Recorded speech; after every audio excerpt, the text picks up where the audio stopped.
Eh, Buenas tardes. Yo soy Marcelo Escobar, soy presidente del Movimiento Elegir. Primero que nada quiero agradecerles la asistencia a este evento. Es súper importante. Creemos que este evento está enmarcado en un ciclo de charlas que hemos hecho desde principio de año que tienen que ver con devolver un rol político a la centro derecha, no solamente universitaria, sino que también a nivel país, una centro derecha que se pueda mover, que pueda opinar y que no quede ajena a lo que hace la Universidad de Chile. La Universidad de Chile, si bien es una universidad que expele pluralismo, a veces queda corta cuando hablamos de política, a veces violenta, a veces compleja, a veces no da espacios para ideas divergentes, ¿verdad? De lo que es como el monopolio político que se sabe que existe en la universidad. Pero justamente por eso estamos acá, porque creemos que podemos hacer algo distinto, porque creemos que si estamos acá tenemos el deber de hacer algo diferente, estamos llamados justamente a hacer un cambio desde nuestra profesión, siendo administradores, contadores, auditores, de diferentes carreras y diferentes facultades que hay en la universidad. Justamente se parte haciendo política en lugares como estos, se parte haciendo política discutiendo ideas distintas. Sabemos que la universidad es un espacio para hacer cambios y hay que aprovecharlo. Así que por eso mismo creemos que por más que son ideas que quizás no todos comparten, en la universidad, en esta universidad específico, es vital dar esa lucha de no quedarnos callados, hablar, discutir, siempre en la amistad, siempre sabiendo que somos compañeros, siempre sabiendo que luego queremos salir hacia afuera de esta facultad, de esta universidad, luchando por superar la pobreza, superar las dificultades que tiene el país. Y bueno, por eso mismo, nuestro desafío es ese, ir cambiando desde acá. Hoy día, primero que nada, antes de hacer la presentación, les quiero recordar que hay un papelito a su izquierda, si no me equivoco, que ojalá puedan llenar. Eso va a servir para después hacer un concurso y se van a entregar libros a los que salgan premiados. Ya, así que no olviden dar sus datos y al final de la charla se les va a dar un libro a los ganadores. Bien, hoy día, para lo que venimos, Axel Kaiser. Axel Kaiser es un abogado, doctor en filosofía por la Universidad de Heidelberg en Alemania, columnista de los diarios Financiero y El Mercurio, autor de El Chile que viene, publicado en el 2007, La fatal ignorancia, publicado en el 2009, La miseria del intervencionismo, el 2012, y La tiranía de la igualdad, el 2015. Todos lo conocemos, todos sabemos quién es, y hoy día venimos a escuchar sus palabras. Un aplauso para Axel Kaiser.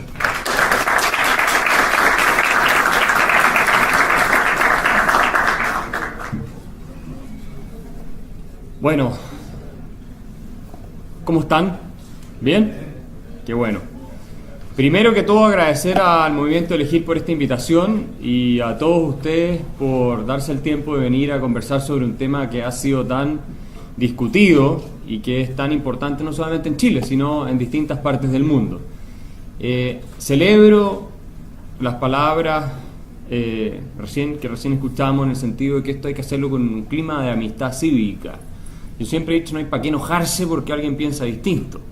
No hay por qué enojarse, no hay por qué atacar, no hay por qué insultar, no hay por qué descalificar. Uno perfectamente puede intercambiar visiones diametralmente opuestas, que sean incompatibles incluso, sin necesidad de tener que agredirse, atacarse, tirarse pesadeces.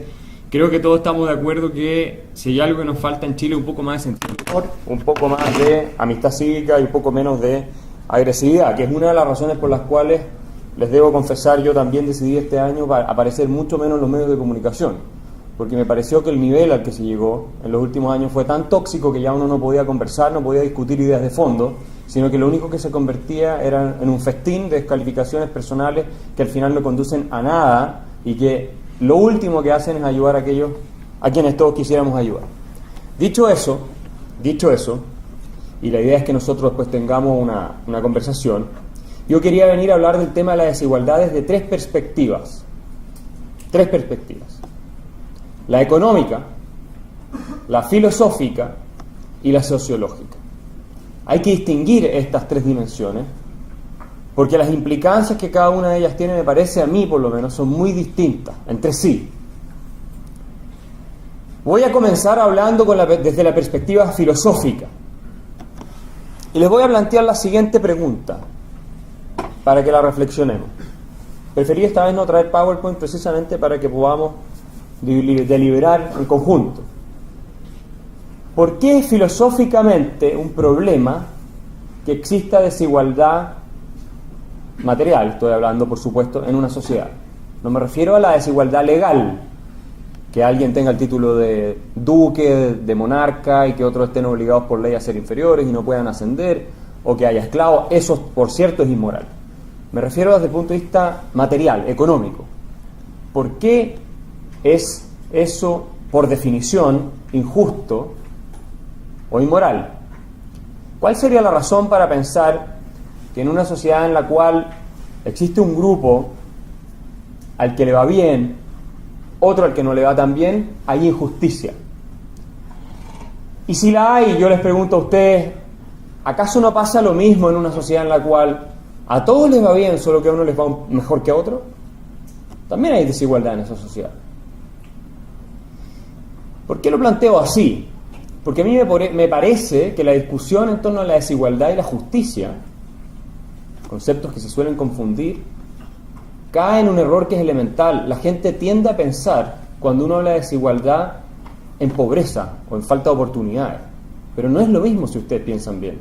O sea, nosotros podríamos tener una sociedad muy desigual, donde todos tengan lo suficiente o mucho, pero en cantidades desiguales. O sea, va a haber un tipo andando en un Ferrari, otro va a tener un avión particular, qué sé yo, pero a nadie le falte nada importante. Esa sociedad es muy desigual, digamos. Vamos a tener una sociedad muy igualitaria donde todos estén en la miseria, ¿sí o no? ¿Por qué la segunda sociedad donde todos están en la miseria, que es más igualitaria que la anterior, donde a nadie le falta nada, pero hay más desigualdad, es moralmente superior desde el punto de vista de la justicia? A mí me parece que no lo es.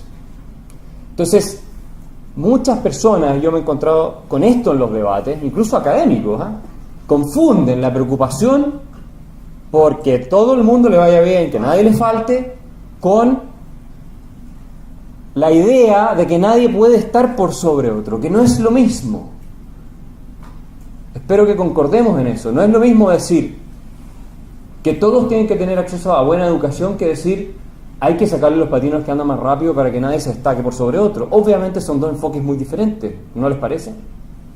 Entonces, la desigualdad no es por definición, me parece a mí, pues lo podemos discutir si ustedes quieren, inmoral. No es por definición inmoral. No es por definición inmoral que Lionel Messi, que Alexis Sánchez, siempre como su ejemplo, o Roger Federer, ganen mucho más plata que el resto de los futbolistas, los tenistas. O que haya gente que, porque hace negocio, porque pone un supermercado, porque pone algún tipo de servicio, provee bienes y servicios, le vaya mejor que a otro, en la medida en que sea honesto, sin colusiones y todo eso, estamos de acuerdo. ¿Por qué es inmoral eso?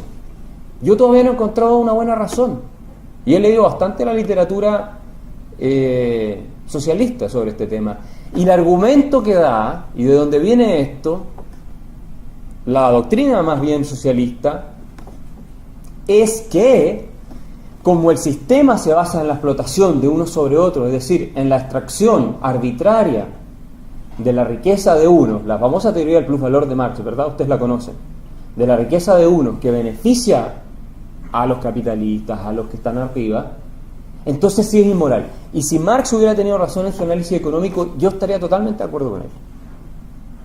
Porque no se olviden ustedes que la condena moral que Marx realizó al sistema capitalista de la economía de mercado fue basada en un análisis económico, en el análisis según el cual aquellos que poseían el capital, aquellos que eran más ricos, lo eran a expensas, expropiando, esclavizando, de dicho en otras palabras, a aquellos que trabajaban, a los proletarios. Pero todos sabemos, esta es una facultad de economía, todos sabemos que hoy muy poca gente defiende esa tesis, ni siquiera economistas de centro izquierda como Paul Krugman o Stiglitz te van a defender esa tesis. Es decir, es algo que está completamente superado en términos de teoría económica y de evidencia empírica. De hecho, si ustedes piensan, ¿por qué la profecía de Marx fracasó? Acuérdense lo que él decía. Él decía, bueno, en vista de que esto es así y hay una explotación, los países industrializados donde el capital se va acumulando de manera más rápida, ¿verdad?, van a ser los primeros en tener revoluciones violentas que acaben con el sistema capitalista. Resulta que ningún país industrializado del mundo tuvo revoluciones comunistas. Y por eso Werner von Barth, un sociólogo de inspiración marxista alemán, escribe todo un libro dedicado a explicar por qué no hay socialismo en Estados Unidos. Ese era el título del libro.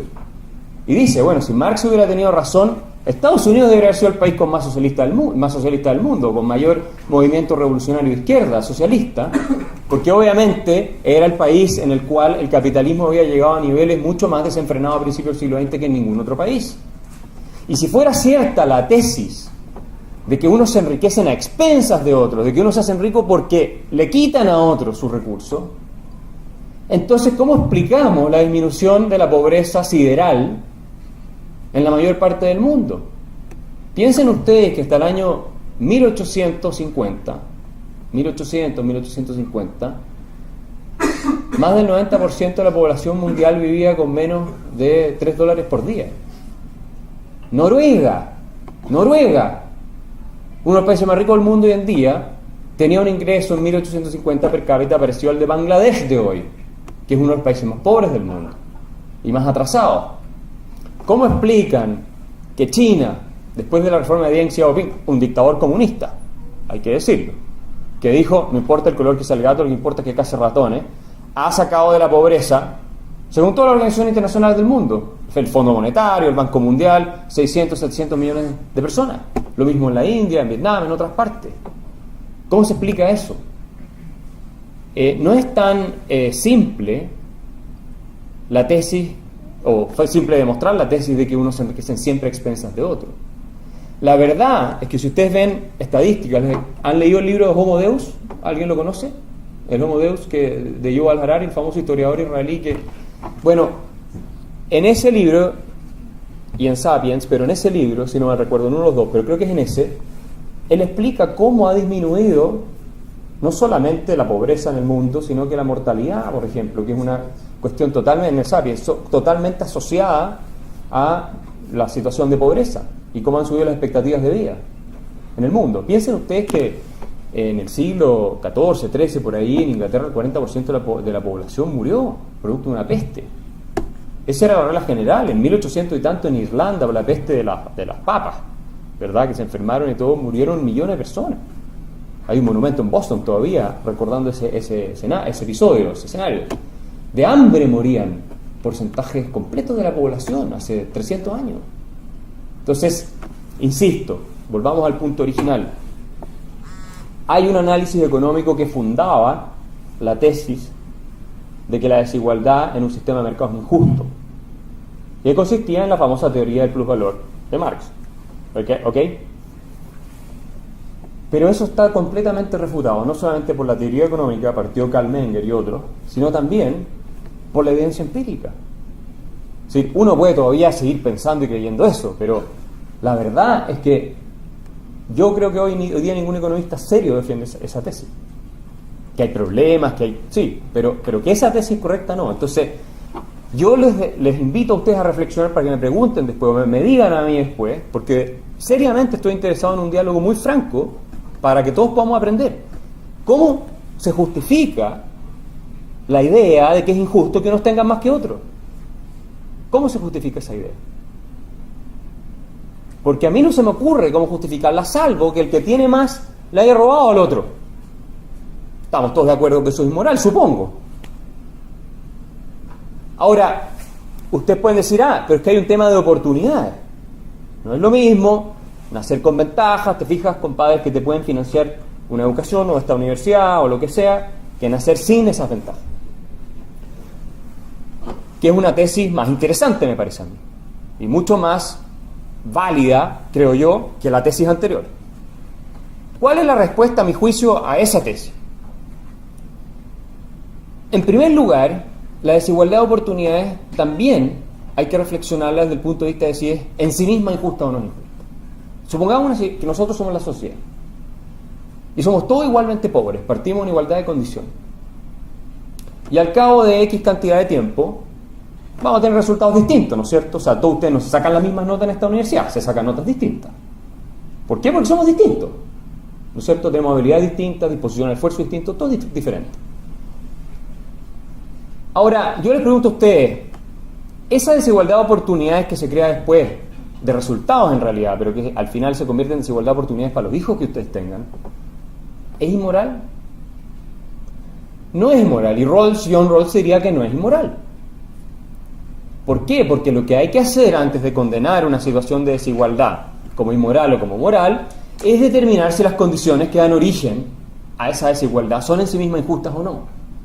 Sería injusto, claro, si un grupo de nosotros le roba a otro lo que tiene. Eso sí sería injusto. Esa desigualdad sería producto de una lógica, una dinámica, una institucionalidad injusta. ¿Ok? Entonces piensen siempre esta idea.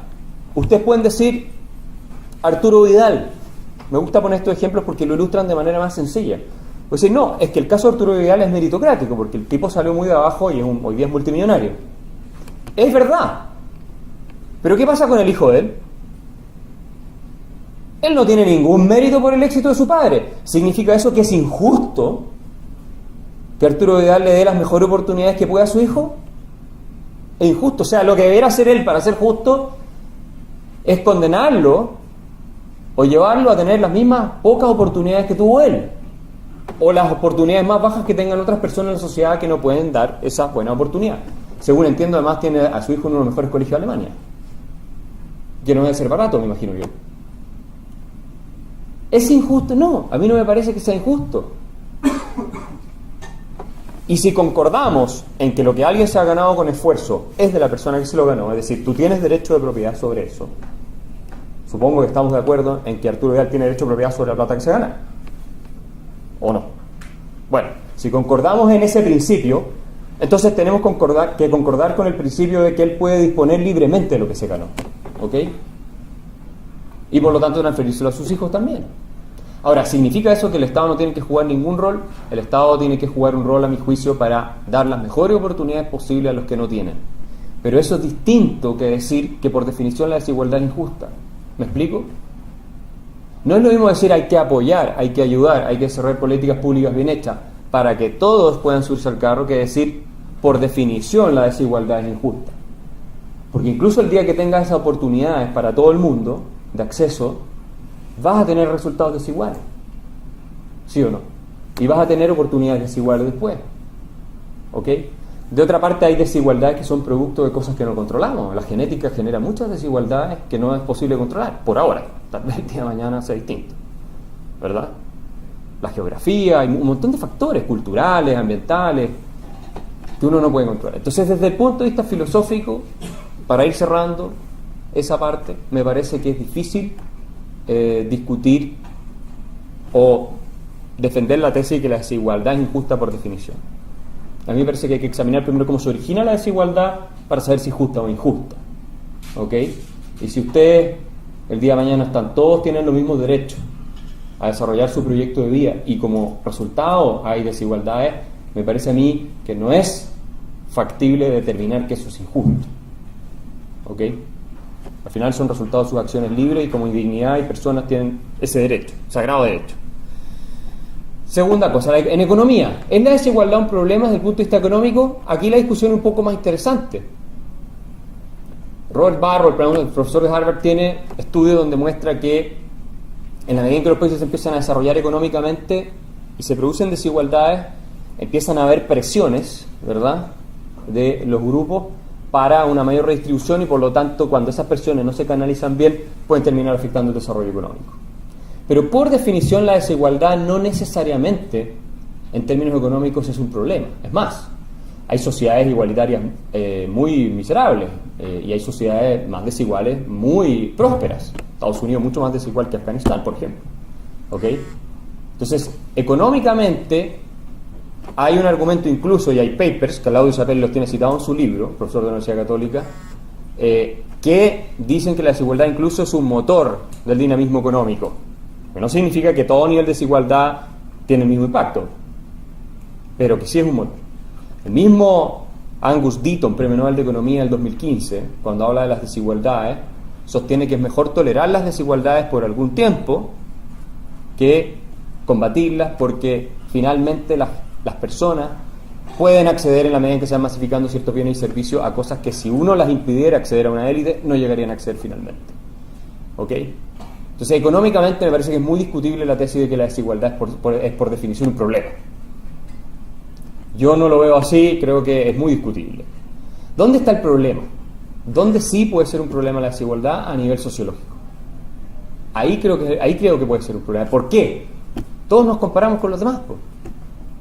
Todos los seres humanos tendemos a compararnos con el resto, somos seres gregarios, salimos, nos estamos mirando todo el tiempo, nos estamos comparando. Entonces, claro, si yo les pongo a ustedes el siguiente ejemplo, supongan que a ustedes les va bien en la vida, y viven en un barrio cómodo, no les voy a decir en una mansión, sino que en un barrio cómodo, todo lo demás, y viven con vecinos que son parecidos del mismo nivel. Y el día de mañana ustedes llegan a la casa y ven que el vecino llega en un Bentley, con el último Mercedes descapotable, muerto de la risa, pasa al lado de ustedes, y ustedes lo ven y dicen, ¿y este weón dónde sacó la plata? Oye, ¿tú qué te estás llegando al narco? ¿Qué sé yo? Y dice, no, lo que pasa es que con unos socios empecé a hacer un negocio y me está yendo el descuento y me estoy haciendo rico. O me subieron las lucas en la empresa, imagínate que trabajan hasta en la misma empresa y gano ahora el triple que no ganaba antes. Entonces me puedo dar el lujo de comprar este auto. Reconozcamos que al menos en muchos seres humanos se produce un problema de incomodidad. En el peor de los casos de envidia, en un caso menos grave de incomodidad. Es muy difícil. La naturaleza humana es así, no nos confundamos. Es muy difícil, qué alegría, mi vecino ahora les va mucho mejor que a mí. Esa cuestión es poco probable. Hay gente que probablemente va a ser así, pero la mayoría no es así, ¿cierto? Entonces, ¿qué pasa? Los seres humanos tenemos ese impulso a también ser envidiosos, a también todos, no estoy diciendo que hay unos que sí y otros que no. Todos tenemos ese impulso a que nos moleste la comparación con el otro cuando es desventajosa para nosotros, etc. Y la política muchas veces explota esto y promueve reivindicaciones, redistribución, ideas de justicia social y todo lo demás. Hay un sociólogo alemán, Helmut Schmidt, que hizo todo un estudio de este porte, fue profesor de Yale, se llama La sociedad de la envidia, la sociedad y la envidia, donde explica cómo la envidia, cuando se politiza y se empieza a instrumentalizar, termina siendo muy perjudicial para el progreso de la sociedad, porque termina generando políticas redistributivas que tampoco muchas veces no ayudan como debieran ayudar.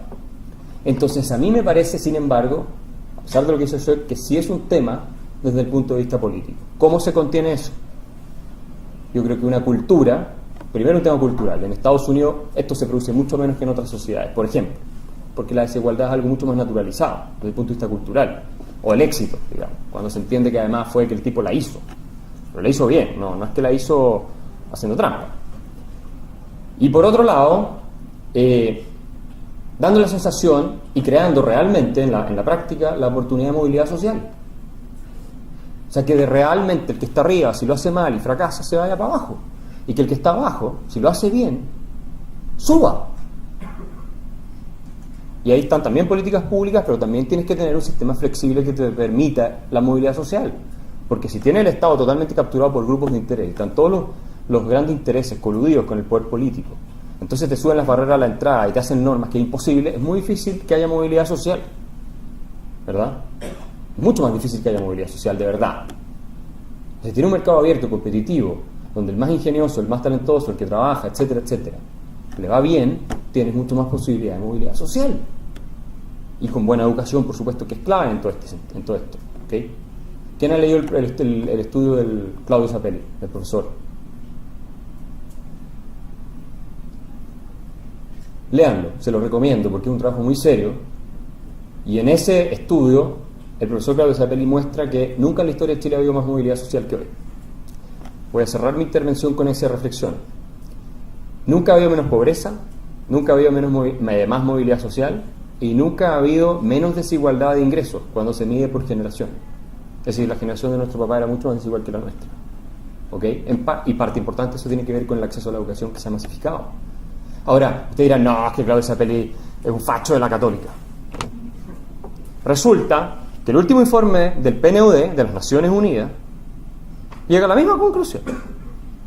No solamente dice, Chile puede estar orgulloso, cito textual, de lo que ha logrado en materia de reducción de la pobreza, progreso y todo eso, sino que, según todos los indicadores, no solamente la tabla que usa Zappelli, que no la incluye el informe del PNUD, todos esos indicadores, el 2020, el que ustedes quieran, muestra que la desigualdad en Chile ha disminuido. De hecho, Si ustedes quieren oírlo de un economista de otra tendencia, Eduardo Engel escribió una columna en La Tercera destacando esta cuestión. Y Eduardo Engel no es un economista neoliberal, como se deben decir. Entonces, voy cerrando para que podamos entrar en una conversación. Filosóficamente me parece que la desigualdad no es un problema por las razones que expuse. Económicamente es muy cuestionable. Creo que tampoco lo es. Políticamente puede llegar a serlo. Y es ahí donde está el desafío que hay que manejar. Ahora, si nosotros logramos tener alta movilidad social y acceso a buenas oportunidades, que incluye también políticas públicas bien hechas, inteligentes, esa presión política debiera disminuir de manera importante. Por último, algo que es muy relevante en este análisis es la retórica que se da en el discurso público. Porque si nosotros lo único que hacemos, como estamos haciendo en Chile, es tirarnos a morir de que este es el peor país que ha existido en la historia, de que la desigualdad es atroz, es abusiva, de que las AFP son un robo y nada más, que las ISAPRES son otro robo, y todo es un robo, menos lo que hacen en el Estado, por supuesto, entonces al final vamos creando una sensación de injusticia y de rabia que mina la legitimidad del sistema, y eso lo muestra el informe del PNUD. El PNUD dice: nunca ha sido la desigualdad más baja y nunca ha sido la preocupación por la desigualdad, según la encuesta, más alta. ¿Cómo ustedes me explican eso? Puede haber varias razones, pero una de ellas, me parece a mí, es por el discurso que se ha ido instalando en Chile, que ahora quedó un poco, ustedes han visto que hasta Lagos dijo: lo que importa es el crecimiento, el resto es lo mismo. Ahora ha quedado un poco deslegitimado, desperfilado, después de los malos resultados que hemos tenido en estos últimos años. Entonces creo que es importante insistir. Nosotros creemos en que haya mejores oportunidades para todos. Eso no es lo mismo, los liberales, digo, los que creemos en la libertad, eso no es lo mismo que decir igualdad de todo para todos. No es exactamente lo mismo, es distinto. Y también creemos, para que no digan que uno cree que por lo menos el Estado tiene que desaparecer, que el Estado tiene que jugar un rol importante en eso, pero de manera inteligente, con políticas públicas bien diseñadas, respetando la libertad y la dignidad de las personas. Termino diciendo que este ha sido un tema en el que yo me he metido por muchos años. Yo llevo muchos años leyendo, estudiando esta cuestión. He debatido con todo el mundo, desde Ionean, pasando por Atria, por Alberto Mayor, con la Beatriz Sánchez, con todo. Pero tengo estima incluso, no tenemos buena relación, no crean que nos odiamos. Bueno, por lo menos yo no los odio a ellos. Yo creo que ellos a mí tampoco. Y conozco los argumentos que han dado. Yo creo que en esto tenemos que ser súper serios. Por supuesto que son legítimas distintas posturas, pero al menos en lo que es la evidencia empírica tenemos que tratar de ser lo más rigurosos posible. No es cierto que la desigualdad haya aumentado en Chile producto del modelo neoliberal. Eso es totalmente falso.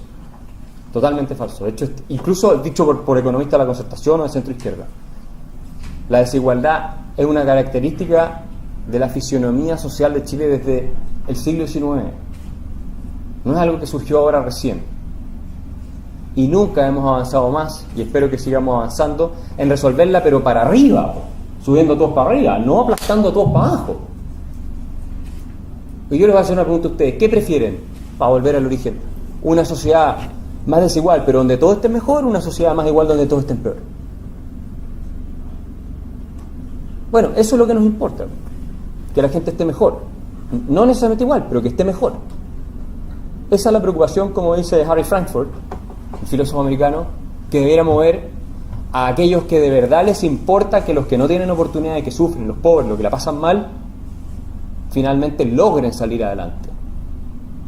Y eso no se logra bajando los patines a los que andan más rápido, no se logra chaqueteando a los que les ha ido mejor, no se logra de esa manera. Y no se logra con una cultura que espera que el Estado le regale a todo a uno, sino con una que tiene en el esfuerzo individual, en la libertad de emprender, de elegir y todas esas cosas, a propósito del movimiento, su fuerza fundamental. Muchas gracias.